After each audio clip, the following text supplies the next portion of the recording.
Monsieur Pénaud, ça fait quand même 10 ans que vous travaillez sur ces questions.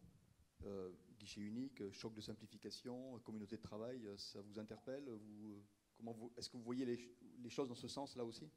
Puis ça fait 3/4 d'heure que je vous écoute. Et 10 ans plus 3/4 d'heure. Et bon, alors je vais peut-être reprendre 2-3 petites choses, quoi. Pour ma part, ça fait 20 ans, peut-être même 30, que je pense que le développement, la croissance, l'économie, enfin la gestion globale de nos systèmes, quels qu'ils soient, en entreprise ou dans nos collectivités, doit s'appuyer sur le développement durable. Donc c'est pas d'il y a 10 ans.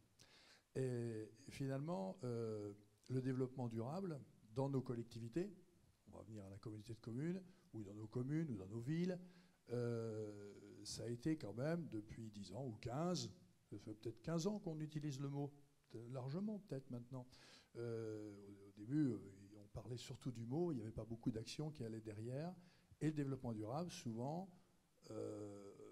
j'ai beaucoup de respect pour tous les vice-présidents successifs et adjoints éventuels au développement durable dans nos communes, ont souvent été un peu, c'est un truc à ronger qu'il faudrait quand même, parce que comme c'est la mode, il faudra bien qu'on s'en occupe, parce que c'est une obligation de toute façon. Alors tout le monde a compris que la planète est en danger. En premier, il faut qu'on dise ça. Nous, les élus, on est quand même co-responsables de ça par rapport à nos citoyens. Et puis finalement, il fallait s'excuser de demander pardon pour recruter un ou une chargée de mission qui était financée à 70 ou 80% par nos partenaires historiques, parce que quand même, oui, mais les 15% qui restent et les 20% qui restent, c'est quand même nous qui allons payer. Là, il y a beaucoup, comme moi, de petits ou de petites vice-présidents, vice-présidentes ou présidents de communautés de communes, et ça, on le vit. On l'a vécu et on le vit encore.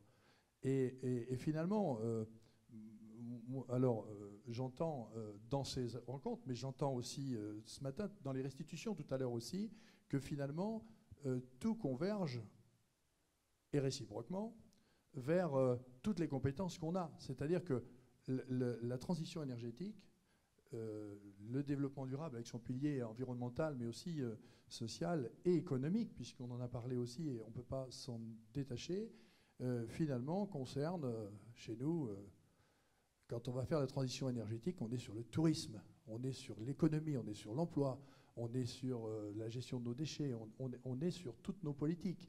Et j'en oublie beaucoup. Tous mes vice-présidents sont là. Donc ça, c'est déjà un signe. Il y a beaucoup de conseillers communautaires qui se sont déplacés aussi. Et en même temps, alors, TEP POS, TEP CV, je vais y revenir quand même. Parce que c'est lié à ce que je viens de dire. C'est-à-dire qu'aujourd'hui, c'est effectivement, Madame la vice-présidente, c'est ça, extrêmement important qu'on s'accroche, nous on en est membre, cofondateur, enfin avec d'autres, de ce réseau, et d'avoir, vous avez parlé d'AOC, ça nous parle ici, l'AOC, c'est pour le vin. Le vin rouge, les rillettes, ou le pâté, comme ça a été dit tout à l'heure. C'est extrêmement important qu'on se réfère à quelque chose de stable, et dans cette volonté d'échange, les rencontres en fait, de partage, de promotion par le partage d'expériences, de recherche de solutions, de doutes, de ce qu'on a entendu dans les restitutions d'ateliers tout à l'heure. Et puis TEPCV, c'est évidemment, ça a été dit par d'autres, je dis ce que j'en pense en tant que président de communauté de communes, ça donne de la force et ça accélère certaines de nos intentions, et puis ça permet à ce que je puisse dire à mes collègues, personne ne se sentira visé, il faut qu'on l'utilise et qu'on y aille. Oui, mais qu'est-ce qui paiera les 20% qui restent? Voilà, c'est comme pour tout à l'heure.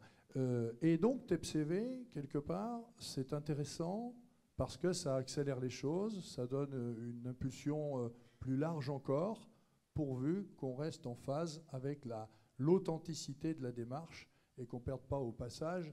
Alors, la logique du tiroir caisse, elle est super importante pour nous. Quand il y a un appel à projet, quelque chose, il faut y aller, il faut bien qu'on trouve des finances pour faire tout ça, mais elle ne serait pas suffisante s'il n'y avait pas le fond des engagements qui ont été pris ici. Et ce que j'ai aussi, alors je ne dois pas du tout répondre à la question d'ailleurs, mais ce que j'ai ici aussi beaucoup senti, quand je disais tout à l'heure en me présentant que je trouvais qu'on avait encore beaucoup de chemin à faire, c'est parce que ce qui est ressorti dans les ateliers, entre autres, c'est parce que, à cause de ça, vous avez entendu tout à l'heure les 6 ou 7, 8 restitutions d'ateliers. C'était l'avant-dernier ou presque l'avant-dernier qui devait parler de la participation des citoyens. Monsieur Quentin. Voilà, et en fait, tout le monde en a parlé. C'était partout ce qui est ressorti. C'est-à-dire que quoi qu'on fasse, un SCOT, la mobilité, enfin, tous les thèmes qui ont été développés tout à l'heure, à chaque fois, on a dit on n'y arrivera qu'avec les gens. Et ça, c'est un de nos problèmes aujourd'hui.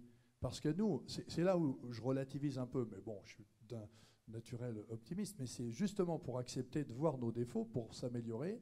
Quand je dis tout à l'heure, je nous croyais bien plus avancés que ça, parce qu'on dit toujours, nous, quand vous n'êtes pas là, tous et toutes là, qu'on a 10 ans d'avance sur tout le monde. Bon, alors j'ai entendu qu'il y avait des gens qui avaient de l'avance sur d'autres sujets. Donc c'est ça le réseau, la force du réseau, c'est ça. Et du coup, le chemin qui reste à faire, c'est que effectivement, c'est le portage. Et le portage politique du président de la communauté de communes, il est fort. Le portage politique d'un certain nombre de gens qui m'entourent, il est fort.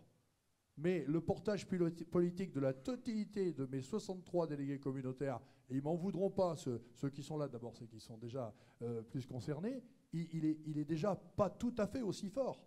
Et le portage politique de nos associations et de nos citoyens et de nos entreprises et de nos commerçants et de nos artisans et de nos agriculteurs, bien entendu, dans tout ce monde-là, il y a des gens qui portent les mêmes valeurs et la même vision de cette impérative nécessité de gestion de ces questions-là, qui en fait nous oblige à tout gérer en même temps.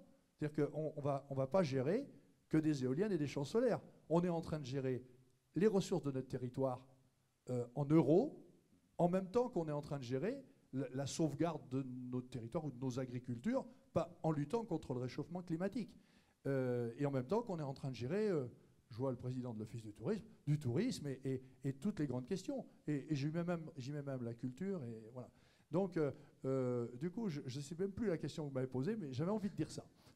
Très bien, je n'entendais pas moins de vous.